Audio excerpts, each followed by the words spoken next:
there wasn't a lot of light shown on perimenopause. We hear a lot about menopause, but not perimenopause. And the fact is that perimenopause is really the hardest part. It's that thing, like people just think, oh, I'm aging, so this is my life now. But that doesn't have to be the case. There are some options. There's options. That's right. There's options. Who doesn't love options? Coming from a gal that's going through the journey on the hormonal highway right now, I will take all the options I can get. If you saw my recent post on social media about hot flashes, you know it's coming at me like wildfire. Are you with me on this one? And you're likely tuning into this episode of HIListically Speaking because you or someone you know is on that journey too. So welcome aboard. Fun, right? Well, I have to say this. Something I've learned over the years is that there is power in community. When you know you aren't at the struggle alone, right? It's definitely helpful to know that you have other people with you that are going through something similar. And I mean, it's one of the many reasons why I do this podcast. So on this episode of HIListically Speaking, I am holding space for two women, not one, but two, who are on the journey as well. Julia Granacki and Ellie Dvorkin Dunn, my podcasting sisters who co-host their own show, Circling the Drain. Circling the Drain? What is that? I know, I thought it too. So you will find out what that's all about during the conversation, but also how friendship helped these two women find ways to laugh about what's going on with their bodies. And you can too. Celebrate the period before you stop, if you get my drift. We'll talk about everything from symptoms to those options, staying cool, like for reals, because hot flashes, and staying calm and how to embrace this perimenopausal ride, which is why I'm also putting an E rating on this podcast episode. Fair warning, the hormones are talking on this episode of HIListically Speaking. Ladies, I'm so happy to have you both on HIListically Speaking. I have to say, I've only been in a situation where I have had two guests once in the 80 plus episodes that I've done over the last almost 2 years. So congratulations. You were actually the first two women. I had a man and a woman about a year and a half ago. So we're pioneers. Thank you for making this kind of a party. Yeah. Woo. I like it. I like being here. Thank you. So listeners out there, my dear friends, my dear HIListically Speaking tribe, this is Ellie Dvorkin Dunn and Julia Granacki. These are two women that are circling the drain like all of us are, and they are here to talk to us about perimenopause and menopause. And Lord have mercy, I'm embarking on this journey right now, so this couldn't have happened at a better time. Amazing. Yeah. Welcome to the club. Let's go back. Yeah. Oh, thanks. I can't. Do I get a card or something? Is it like I wish. Membership? Should be like a froyo card or like a, you know what I mean? Like a discount card for frozen. So like yogurt. What? Like after like the 10th hot flash, you get a free fan? Free fan. Frozen eggs? Frozen eggs. Frozen yogurt. Well, we're workshopping it. We'll figure it out. We'll figure it out. Well, figure that one out. You might have a giveaway that you can give to your folks on Circling the Drain, which, by the way, let me mention to those of you listening, Circling the Drain is an amazing podcast in its own right. These two ladies are the host. I have had the pleasure of having space held for me on their show. And I want to talk about the podcast. I want to talk about your friendship. I want to talk about womanhood and sisterhood and what we're doing here right now. So first, ladies, what brought you two together? So Julia and I met in college. We went to the University of Central Florida and we were theater majors. And we are exactly 1 year apart. My birthday is November 4th and Julia's is November 5th. So we have this, Scorpio female connection, if you believe in that kind of thing. There's a lot about us that's similar. But what bonded us was I don't know how to drive.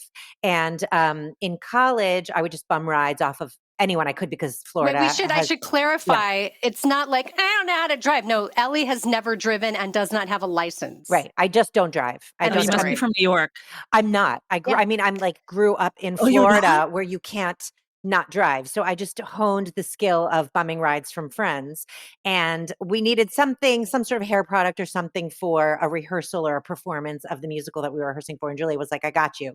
So we were in the car and all of a sudden we're at a stoplight and we're surrounded by cops and like someone who's being pursued by cops, and the cars just sort of like swarm around and we're frozen and people get out and guns are pulled and we're just kind of like paralyzed with fear and disbelief that this is going on. And everyone calmed down. We were okay. No bullets flew, like nothing traumatic happened. But in that moment, I think we were holding hands. Like we didn't know what to do or where to go or how to handle it or what was going to happen. And within, a reasonable amount of minutes, it all dispersed and like the bad guys were taken away and we got to proceed to whatever grocery store or drugstore we were buying our hairspray from. But we've been bonded ever since. And didn't always live in the same city, but when Julia moved back to New York from Philadelphia, we started hanging out more and we've aged together and bonded over the different things that have been happening to our bodies. And that's sort of what led to, that's our friendship. And that's what led to us deciding to do this podcast. We talked about it for a long time. We but did. only pulled the trigger after a gun story. It's just apropos that I say pull the trigger. About, I don't know, No pun intended. less than a year ago. Yeah, less than a year ago, but we should preface that with the fact that Ellie. So I had started my perimenopausal journey many years ago, but it didn't become more like apparent to me until March of 2020. March of 2020, pandemic. Yes, March of 2020, when I had my first like real hot flash, and connected with Ellie because we would just call and complain about the crazy things that were going on with our bodies. And she told me the story about her friend, which you should tell, which is how we got the, circling the drain. So a friend of a friend who was in her, I want to say like mid-30s, went to a male general practitioner and was listing off things that were going on with her body, changes. And he basically threw up his hands and shook his head at her and said, I don't know what to tell you. From now on, you're basically just circling the drain. And it's become it's preposterous and it's a terrible bedside manner to have said that to a woman. Like, what do you mean? Why would you? Why? Right. But we did what we do with everything, which is turn it into comedy. And we've been laughing about things that are happening to our bodies, laughing about this anecdote. And we thought Circling the Drain would be a great title for our podcast. It's funny because we've had some angry pushback from people who, like nowadays in culture, it's a culture of reading a headline or reading a title, but not diving deeper and really understanding the content.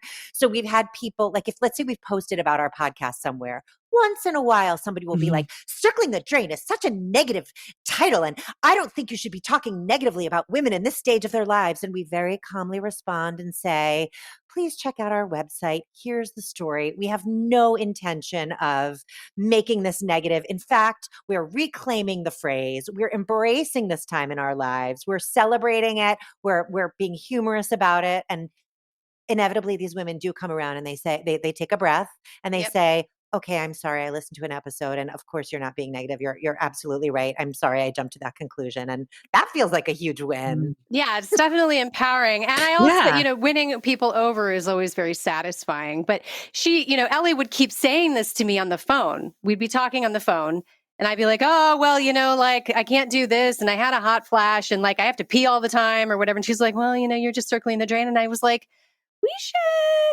I don't know. That sounds like a great name for a podcast is what I kept saying. And then finally, many, like a year later, I was like, so listen, I think like we should just make this podcast. Like, I really think we should do this. And then we really did it. Yeah. It's standing in attention, right? Like I remember that with my producer, my first producer of HIListically Speaking. I've been a broadcaster for 25, 30 years and this is not an uncommon space for me. Podcasting was new to me, right? But it's really no different. It's just a different place to amplify. And it was that one moment where it was like, can you just like, should I get off the pot already and do this? Yeah. Like just not to, which kind of works well with the circling the drain thing again. Like it's that idea of like, just do it. Like, why are we stand in attention? The only way is through, right? You've got a voice and look, women podcasters, there's 3 of us sitting here, right? There's probably many who are listening. We need to hold space for each other, to share these stories, to hold space for stories to be told. And we're all going through something right now. I think I just had a hot flash while you were talking about it. So, Mazel tov. it's thank you. I appreciate that. But I feel like I grew up a little bit in the moment. You're a woman. But I love that that's your story. I love that that's the story that you're both telling, and that you were able to turn something like that trauma into triumph, like I talk about on this podcast. It's that little trauma, the little moment, not being told what you need. We go to the doctors all the time, and if we don't have we don't have a solution to what's going on, it puts us in that panic mode, right? It could really, what's wrong with me? We instantly go to what's wrong with me rather than what needs to be adjusted. What could use help and love and kindness? And a doctor like that is not coming from that empathetic place. The unknown, they go into it's somebody else's problem, right? Yeah. Which is why I love working with integrative and functional medicine doctors better, because they treat the whole body instead of the cause, the piece and the part, or the diagnosis. allopathic the symptom. approach. Yeah. Right. Right. Exactly. And you know this, Julia, because you and I are both IAN graduates, which that's how you and I met, from you reaching out and saying, hey, I'm looking into doing this program. Can you tell me about it? And I was so excited to hold space for you, because the more of us out there, those coaches that are holding space for others to be the guides by the side when doctors like that show up, that are like, hey, you got diabetes, change your diet. And you're like, I don't even know where to start. You need the support of somebody, whether it's in physical or emotional health, to do that. And that's really empowering. So I'm proud of you for that. Thank you. But also going, of course, it's just all accolades, right? Ellie, great job doing what you did. Julia, great job doing what you did. But coming back to that, I mean, coming to this point where you created this podcast, Circling the Drain, and making that moment mean something, so that you're holding space for other women who are going through this, as all of us are. How has that felt for you? Ellie, why don't you answer first? It brings me more joy than anything has brought me in a very, very long time. And when Julia first proposed doing it, I had a lot of resistance and a lot of fear and concerns, because we are good friends. And I don't know if you've ever embarked on any kind of, I don't know, business project or creative partnership with a friend where you didn't jive 100% for whatever reason. It can go south. It can, things can maybe not be the same after that. And I was concerned, but I also am a grown ass woman. So I sort of said all of that up front. I was like, I'm going to say yes, but promise me that if I decide I don't like it, or it's not fun, or it's too stressful, like, you won't be mad at me. And we both sort of had this really honest agreement about it, put it out there. And then once we started, I don't want to make it sound cheesy or too precious. It is my favorite thing to do. It's my favorite thing. It feels creative. It feels fun.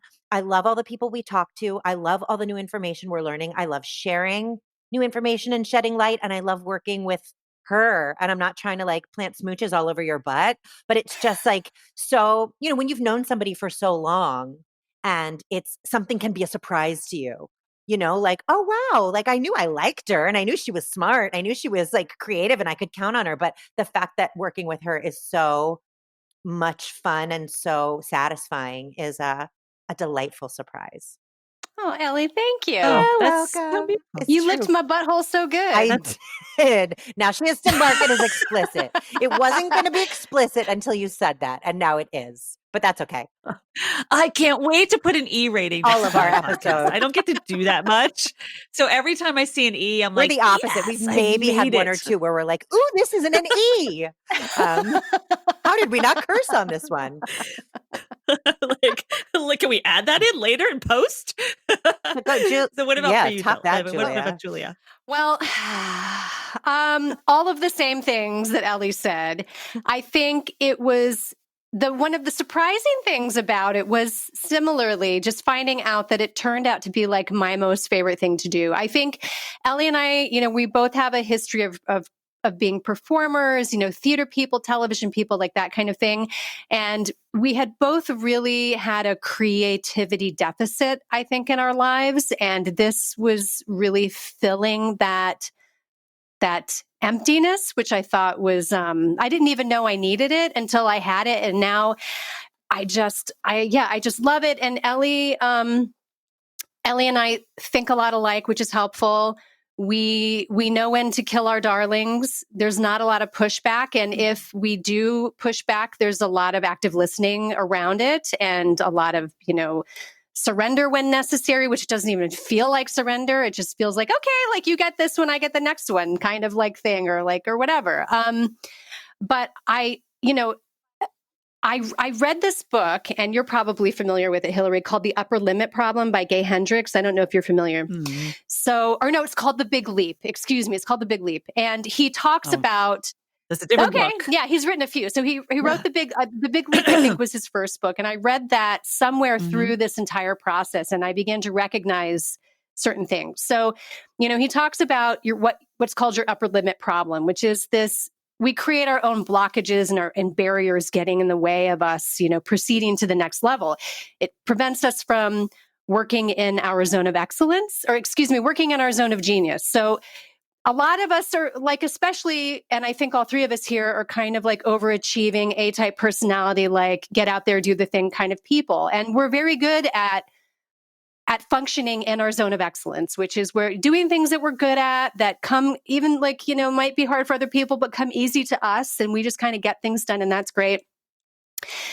But you want to be in your zone of genius. The zone of genius is where it feels right, where it feels perfect, where work doesn't feel work. And that's how I feel when I'm working with Ellie and I'm working on the podcast, and any kind of, thing surrounding these issues, because it has somehow become my passion and mission. And if you had told me in my 20s, hey girl, guess what? When you're in your 40s, like the thing that's going to make you tick and the thing that you're going to love is talking about menopause, I would be like, shut up. You're out of your mind. I'm not even going to go into menopause because that's for old ladies. Like that doesn't happen to me, But now that I'm doing it and working with Ellie, I'm like this.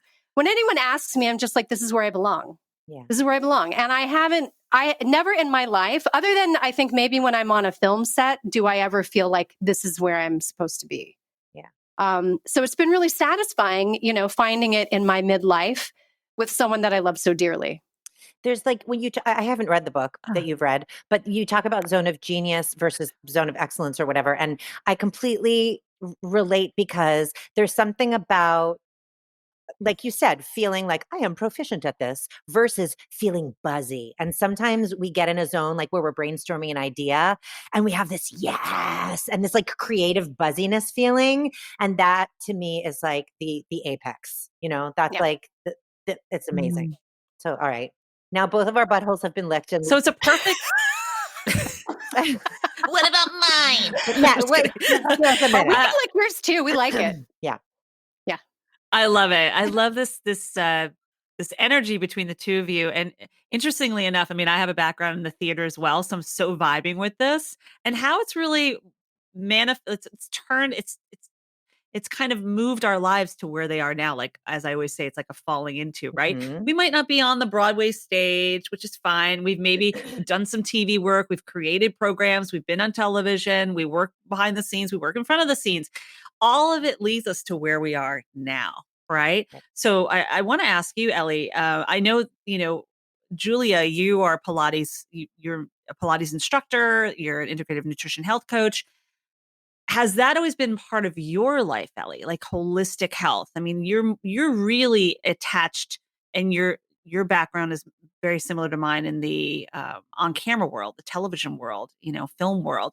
So did you learn something from Julia in that capacity? And I would say, like, even though I haven't always lived holistically or looked into those things, I've always had sort of like generalized anxiety disorder, undiagnosed, but I see now that I've always had it. And the pandemic exacerbated it to the point where my mental state affected my physical state. I was having really bad chest pains. It manifested itself in an inflamed urethra, which is so bizarre. And I was just in incredible physical pain all the time. And so that propelled me into looking at cutting things out, introducing things like supplements, eliminating alcohol, various, working on getting better sleep, all of the self-care, you could say many holistic things that would make me feel better. And as Julia was going through this process of educating herself officially, she was sort of available to help guide me there. But once we started, talking about perimenopause and talking to other people and talking about our experiences with doctors and other people's experiences with doctors, that's where it sort of became a passion, because there is a lack of discussion, a lack of adequate education, a lack of information, a lack of solutions. So even though I'm not any kind of medical practitioner, or I'm not certified in anything holistic or healthcare wellness related, I still feel compelled to share the information, because people shouldn't feel like crap Yeah. in their heads or in their Yeah. bodies. And it's interesting that you say that we learned this, Julie and I, you learned that doctors do not get much nutritional training or classes in their medical education. It's like an elective. It's an extracurricular, they can do that or take basket weaving. It doesn't really matter. They're putting it more into the curriculum, and Right. and it's true though. Functional medicine, integrative medicine, it's like even taking a nutrition class, there might be one or two. More colleges are doing it now, but it's not what you're hearing. So when you went through your battle, Ellie, and many of us, we go through these cycles, these battles constantly in our lives, right? With something showing up in our health at a different stage in our life. If we're not supported in that way, it goes back to one of those circling the drain moments where you're not being supported by a doctor that's going to do that for you. So the other thing is, you're learning something from a dear friend that you trust and you value, right? And I imagine, Julia, there are things, and you mentioned this before, that are reciprocated in that way, where you look to Ellie and you walk away with something powerful. Yeah. Oh yeah, 100%. I mean, all the time. I mean, Ellie, I would say Ellie inspires me constantly in her her functionality. She is such a high functioning human being on so many levels. And I look, and I'm not saying that's not to be ridiculous, but just that we're all kind of like struggling with all of this garbage, and I'm very close to Ellie, and I know what she's dealing with, on a day-to-day basis, whether it's, familial or like just in life or whatever, or just the anxiety, like all of the things. And she gets up in the morning and like does what she's got to do through the day. And I think that there are a lot of people who wouldn't be able to like combat and like deal with like a lot of the things. That's not to say that, that she doesn't have support and all of that good stuff. Like, thank goodness. I feel like I'm there, or like, her husband's there. She's got like a good support system, but it's inspiring to me because she pulls me out of it a lot. Like she was pulling me out of it yesterday. She's probably pulled me out of it this morning. So I need somebody to also tell me to, as I like to say, calm my tits. For Julia's birthday, I got her a mug that says calm your tits. And a tit is a kind of a bird. So it's covered with images of birds, but it says calm your tit, like in the inside bottom of the mug underneath the liquid, it says calm your tits. And that's become our shorthand for each other, because we both have moments where we need to calm our tits. And it's not taken as like a negative directive. It's not a condescension. Right, exactly. It's not a condescension. It's like, calm your tits. And we both know that means, right. Everything's calm okay. your tits. Everything's going to be okay. Yeah. It's like, stop telling yourself these stories. Right. And, as we lick there you go. As we lick each other's buttholes, I want to also say that I feel like our story, our friendship story is important, because so much of what is put in the media, on television and in film and in books, are relationships between women where something has to come between them, whether it's a man or I don't know. And there are so few stories where everything just goes really well between the two friends, you know? And I think it's important to remind people that that is possible. You can have a friend that you work really well with, that you believe in and support, and that doesn't have to come with a but she's this or but she's that, you know? So anyway. Yeah, and even it's funny, we Well, talk. you know, a lot of that comes from there's no drama. Right. Oh yeah, yeah. Drama. I mean, If there's no drama, it's not interesting. That's right. Like we got to Right. create drama but I would say, you know, we talk most in days. our own lives too. Yes, in our yeah, totally in our own lives. But you know, she and I talk most days because there's always something that we have to deal with the podcast. It's a constant, you know, it's constant work. We're constantly like doing things for it. We're hustling all the time. And so yeah, we communicate every day usually about the podcast. But you know, we try to leave each other alone for the most part on the weekends. Or like recently we went to dinner with our husbands and we tried really hard not to talk about it. I think we were pretty successful because later you were like, shit, we forgot to talk about X, Y, and Z. And it was like really important and we didn't do it. But then like a day will go by or two that we don't talk, and I'm like, this is weird. And I'll just like, I think the other day I just sent you a text and it was like, hi. Hi. Hi. Hi. I'm still here. Hi. I'm still alive. It was like a wave, you know, like an emoji wave. Like, hi. Yeah. Yeah. We're still doing that podcast, right?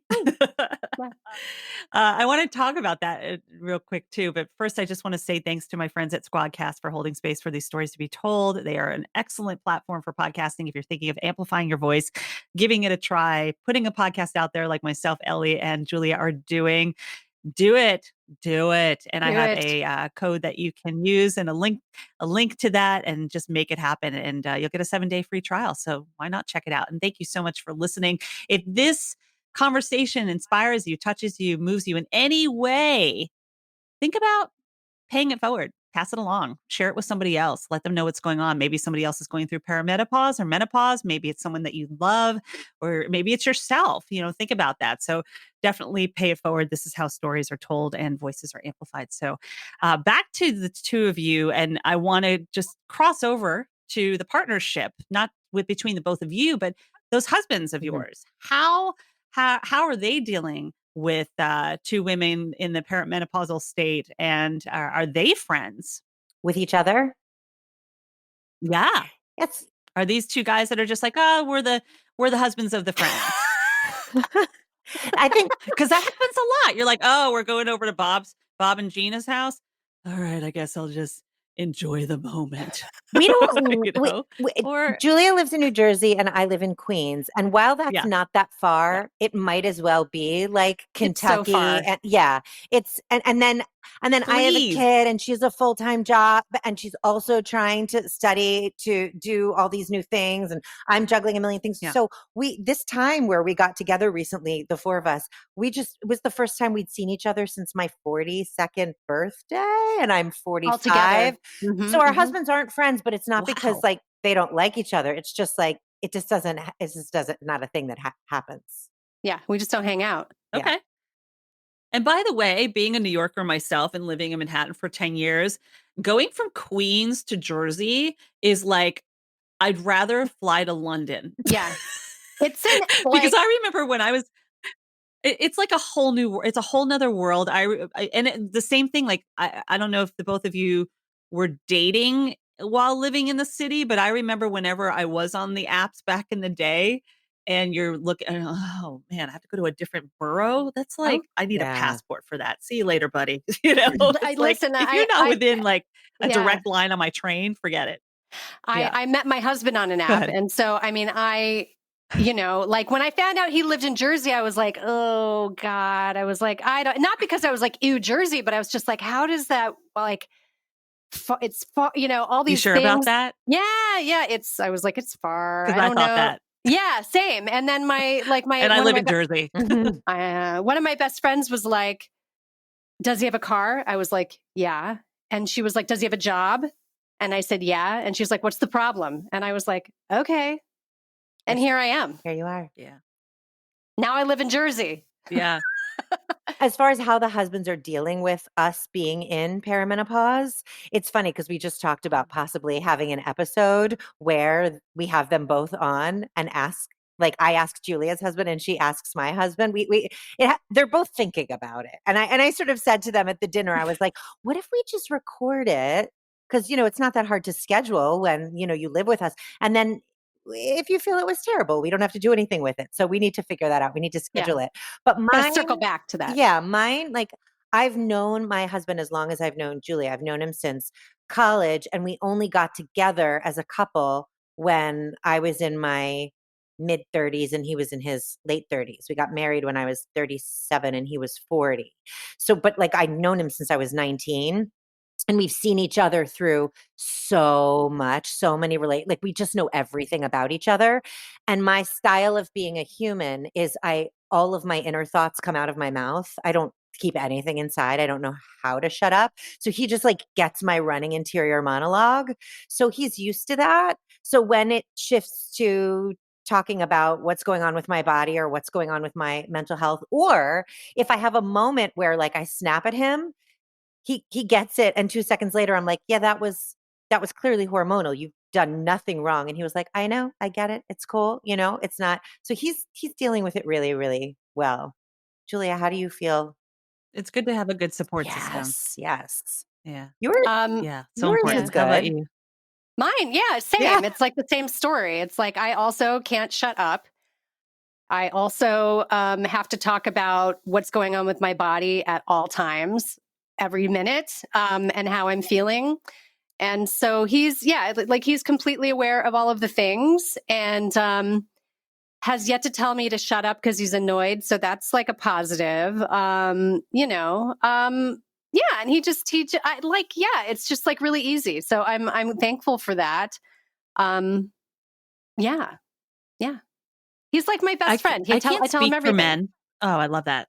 Yeah. I love that. And I can't speak for all men out there. I can't speak for anybody else but myself. But I have to say that from what I witnessed, both from just having male friendships, male relationships that have been intimate relationships, and also male clients, I get this sense that they are more in tune with things now. They are more open to it. It's almost like talking about mental health. It's something we didn't talk about back in the day. You don't talk if you're going to a therapist and tell people about it. The terms that were used in association with mental health was like crazy, not stable, things like that. And I think now we're also seeing men being more open. I see this even in my college classes with my kids. They're more open to it, the men and the women. So knowing that you can have a powerful support system with a partnership. Oh, I mean, I would have to say, just with my students, at the end of every semester, they do a group project where they have to do a conversation or interview, like a short television show kind of thing. And 9 out of 15, at least half, choose the topic of mental health.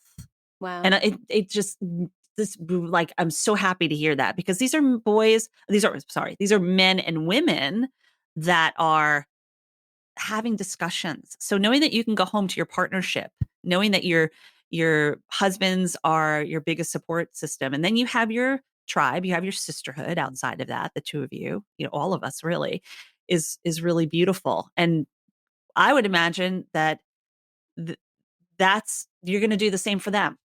Yes. Oh, absolutely. Because they go through their own kind of menopause. Definitely. Yeah. Menopause. Absolutely. Yeah. Yeah, that's right. Menopause. Yeah. And Ellie, you say you have a child, yeah? Yes, You are a mom? I am. I have an 8-year-old boy named Charlie who's in 3rd grade and probably says the word perimenopause more than any 8-year-old boy in the history of the universe has ever said it. Because we don't keep anything a secret from him. He knows about my podcast. Like we just, just the 3 of us, and he's very mature. We talk about lots of things, and it cracks me up every time he says it, because he says it with this sort of like sense of, entitled knowledge. Like, well, I mean, it's important that you're sharing this information about, perimenopause, and people really, it's funny. It's funny. It's a good time. Oh, so he's gonna be a good partner. I hope. Like, he's gonna be one of those That's my guys that mission. you're doing a great job. So the interesting thing is, and I feel like this with my friendships, there are some friends you have that have the kids and they're going through the mommyhood and they're doing the whole thing, and they've got their own lives and they're trying to put everything together. And then you're that either the single or the one without the kids. And it's like completely different dynamics when you're trying to make plans with the friend that has the kids compared to like me being the single woman. I'm like, yeah, the only thing I got to take care of is me and my cat. Right. Although I know marriage, I understand that. So it's trying to find that perfect, well, not perfect, the balance between the friendships too. And also respecting each other's space, especially if you're in business together and from doing the podcast, Yeah. Yeah, Yeah, 100%. there's a lot that goes on there. Definitely. So I want to mention circling the drain. This is a really I've listened to a couple episodes. I'm kind of hooked on it. I definitely am now that I'm going through it myself. Every 5 minutes having a hot flash in the last Yay! month, especially. But yay! We're Not just to going to hot keep flashes, but to you congratulating me on listening. that. Oh, well, hey, can we like hail to the yay to the hot flash as well? But the Sure. whole idea of this, the perimenopausal podcast, the period before you stop. So, can you share with those who might not be experiencing it, the distinction between perimenopause and menopause, just to give women an idea of what we're facing? Sure. I know you're not doctors, but yeah. Yeah. So perimenopause can last from 4 months to 14 years. So I want to say that first and foremost, because that people should just know that you could start feeling kind of weird like I did, like in my 30s. And menopause is a retrospective diagnosis. So menopause is having 365 days of no period. So until that point, you are actually in perimenopause, which I think is why we're so focused on it, because there wasn't a lot of light shown on perimenopause. We hear a lot about menopause, but not perimenopause. And the fact is that perimenopause is really the hardest part, because once you're kind of like through the menopause, it's actually a shorter amount of time. And then after the menopause, we've spoken to so many women who come out on the other side and are like, it's great. I don't get my period anymore. It's fabulous. I'm really horny. Like all of the good things, right? But those years leading up to that final day, that 365th or 6th day 366, it's very difficult and can last for a really long time. And so we wanted to start talking about it. And the main perception of perimenopause or menopause, if people are, misinformed about what it exactly is, are, hot flashes and vaginal dryness, right? But a partial list of the symptoms that can fall under the umbrella of perimenopause are breast tenderness, worse PMS, lower sex drive, fatigue, irregular periods, urine leakage, urinary urgency, mood swings, trouble sleeping. This is just a partial list. So it's not to say that if you're experiencing one of those symptoms, it means you're going through perimenopause. But if you are experiencing some and you're in the age range, that could be the explanation. And you might want to take a look at what your hormone situation is. Are you on the pill? Are you not on the pill? Are you possibly considering hormone replacement therapy? Are there supplements that you might, look into that could help provide you with some of those things naturally that might help alleviate some of these symptoms? So it's Right. that thing, like people just think, oh, I'm aging, so this is my life now. But that doesn't have to be the case. There are some Options. There's options. There's options. That's right. There are There's options. Yeah. Yeah, I love what both of you are contributing, and you balance each other out so well. You really you have a really beautiful take on things. And look, for somebody who's recently going through this stage of perimenopause, it makes me think, and this is going back to what you just said, Julia, that you have to have that full year before menopause. We officially call it menopause. Being in something that's unknown and the fear of the unknown can really wreak havoc on our body just in that. And I remember sharing this with the both of you when we were having our other conversation that, you're sitting there and you're like, I don't have my period. Does this mean I'm pregnant? What's going on? And like, you might not even have had sex and suddenly it's immaculate conception. You're just creating stuff in your mind, right? Like you have no idea what's going on. And we tend to wreak havoc on our bodies with the stories we're telling ourselves, right? Also the shaming, like what is my body going through? What have I done wrong that this is happening to me? So that time period, which as you mentioned, could be from a couple months to years, of the unknown that's going through your body, would you say, and this is a question for both of you, would you say that what's the most important thing that you want to share with those listening that are going through it, a takeaway that they can get from that period in their lives? No pun intended on the word period, Yeah. or maybe a pun. I don't know. We love puns. Mine is that if you go to a doctor, even if it's a doctor that you have loved for many years, and they dismiss your assumption that you're in perimenopause, your assertion that you're in perimenopause, and just tell you to wait it out and it will go away, and that makes you feel unseen, do not hesitate to find another provider. And sometimes it takes work to keep to keep looking for and finding someone who will see you and hear you and pay attention to the things that are going on with you as it relates to the overarching problem of women's health. And there won't be a magic fix. There will be a lot of trial and error. And but you want someone who's at least willing to go on that journey with you and partner with you and take your symptoms seriously and try to help you explore things that might alleviate those symptoms. Don't just give up because a doctor with, as you've said before, LMNOPs after their name tells you it's not a thing. It is a thing. What about you, Julia? Yeah, it's aligning with your practitioner. Yeah, Great 100%. share. Julia, how about you? I would say talking to the women around you, don't keep it a secret. Don't keep it a secret. Talk about it with your partner, talk about it with the women around you, because chances are you're not alone. And then understanding that, unfortunately, this process requires a lot of patience. So don't give up.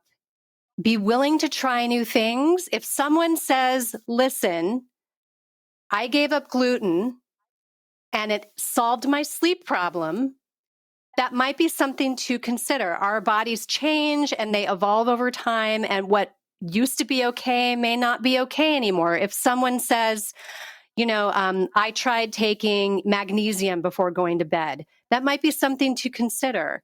But some of it may not be that easy. Some of it might be really hard, like giving up dairy or something that you really love. But I would say, always be willing to try the hard stuff. Always go into it with a beginner's mind, as they like to say at IIN, right? Always understand that you have to be patient, go into it as an experiment, and the experiment is yourself. You're always experimenting on yourself, but be willing to see what happens, because you might discover something really important that might be the fix that you need. So listen to the people around you, give things a try, and just don't be afraid to learn something new. And also, and if it doesn't work, cool, mark it off the list. Yeah. That didn't work for me. Right. I can eat dairy. Cool, Great share. And it's bio-individuality, as we learned as well. Everybody's different. What might be good for Julia might not be good for Ellie, might be good for Hilary, might not be good for all three of us, so we have to listen to our bodies. This is our temple. And yeah, you hit the nail on the head with that, because reaching out to your sisterhood, letting them know what's going on is really important. I remember making that call, being like, is anyone going through the hot flashes? Like my group text with my girlfriends from high school. And one of them's like, girl, I've been going through that for 10 years. I'm like, wait, am I just a late bloomer? And then you start thinking, what's wrong with me because you're the late bloomer? But it's like, it's just who you are in your body and your vehicle. Just like the car you drive, you got to take care of it, right? Your car has different needs than somebody else's car. So those are both really great points. Okay, ladies, before we go, I want to play a little game with you, which is going to be a little challenging. So here's what we're going to do. We're going to do the rapid fire. I'm going to throw out a word. And one of you is going to answer, and then the other one's going to answer, and then I'll ask the second. I'll mention the second word. We'll do it that way. I like that. And will I always go first? So Ellie, you're still going Or will we first. switch? Let's do it like that. Yes. So because then it's like, it'll be a mess. Whoa. Okay. Ellie, you always answer first. Julia, you go second. I'll throw out the word first. Okay. Here we go. Health. Holistic. Love. Creativity. Joy. The world. Menopause. Okay. Hot flash. Period. Non-existent. Blood. Hormones. Fluctuate. Healthy. Genius. Me. Smart. I love the confidence. I love the confidence. I'm leaving that I in. just lost Good everyone. stuff They're right like, there. shut up, bitch. No. No. I love it. Sisterhood. Friendship. Ellie.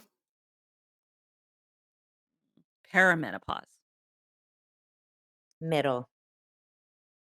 Periods. Finally, I'm going to ask you this one. It's 3 words, but circling the drain. Enjoy the ride. Friendship. Great. Love it, ladies. Love it. Yeah, it means different things to different people. Or maybe you're combining it and it means both things to both of you and all of us that are listening. I'm very excited to have held space for you on HIListically Speaking. I know this is going to touch, move, and inspire so many people. Those of us who are going through it, have gone through it, will someday go through it, or you're holding hands and supporting that person who is going through it. Husbands out there who are listening. So I just want to say thank you. And just any final thoughts? Thanks for having us, Hilary. Thanks for doing this show. It's such a pleasure to listen to you each week. Yeah, I love how open-hearted you are. And it encourages, I think you make other people feed off of it. It's inspiring. I feel that way, but I've also noticed it when I've listened to your podcast that people are clearly feeding off of your open-heartedness. And it's a rare quality and it's beautiful. Well, I'm aligning with similar energy. So thank you for being part of that journey. Huzzah. Huzzah.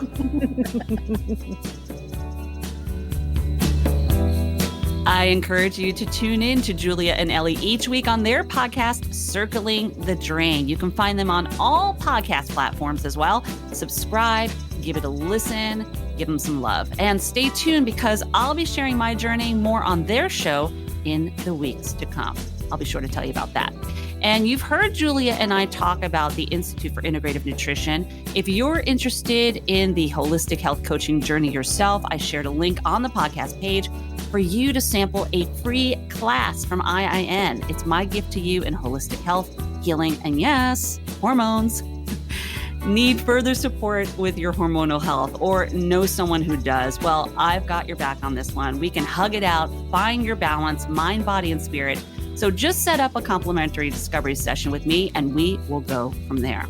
HIListically Speaking is edited by David Seiss with music by Lipone Redding. And of course, it's recorded on SquadCast. So on that note, I want to leave you with this. Embrace the change. Be kind to your mind. And don't forget to laugh. I know the girl with mountains.